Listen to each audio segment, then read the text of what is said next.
আমাদের চ্যানেলে সবাইকে স্বাগত জানাই। বন্ধুরা, ফের একটা নতুন রেসিপির ভিডিও নিয়ে উপস্থিত হয়েছি। বন্ধুরা, তোমরা তো সবাই টক খেয়েছো, কিন্তু আজকে মাম্মাম বানাতে চলেছে একটা স্পেশাল রকমের টক। সেটা হলো চালতা আর তেঁতুলের টক। তাহলে বন্ধুরা, তোমরা প্রথম থেকে শেষ পর্যন্ত অবশ্যই দেখবে। তাহলে চলো এবারে ভিডিও শুরু করা যাক। টক বানানোর জন্য কড়াইয়ের মধ্যে সর্ষের তেল দিয়ে দিলাম। তেলটা ততক্ষণ গরম হতে থাক। এবার থালার মধ্যে রয়েছে চালতা, ওল, তেঁতুল, ঢেঁড়স আর কুমড়ো।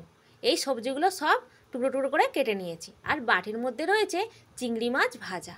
তেলের মধ্যে দিয়ে দিচ্ছি 4টে শুকনো লঙ্কা কেটে, দিয়ে দিচ্ছি 2টো তেজপাতা কেটে, আর দিয়ে দিচ্ছি 1 চামচ 5 ফোঁড়ন।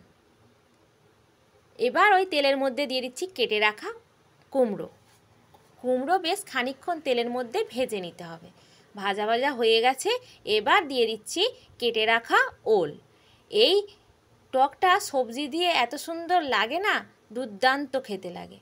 এবার দিয়ে দিচ্ছি কেটে রাখা ঢেঁড়স, দিয়ে দিচ্ছি স্বাদ মতন লবণ, পরিমাণ মতন হলুদ গুঁড়ো, পরিমাণ মতন লঙ্কা গুঁড়ো, পরিমাণ মতন আদা বাটা, পরিমাণ মতন জিরে বাটা।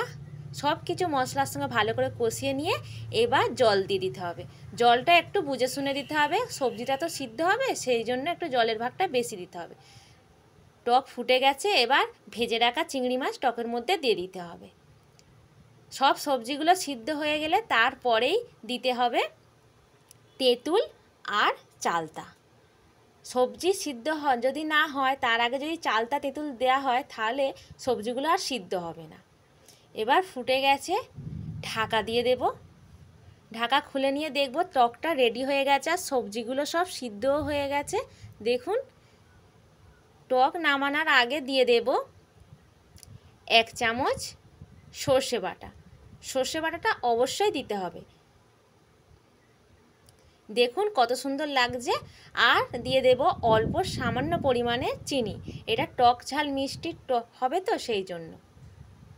এবার সব কিছু নাড়াচাড়া হয়ে গেছে, টক রেডিও হয়ে গেছে।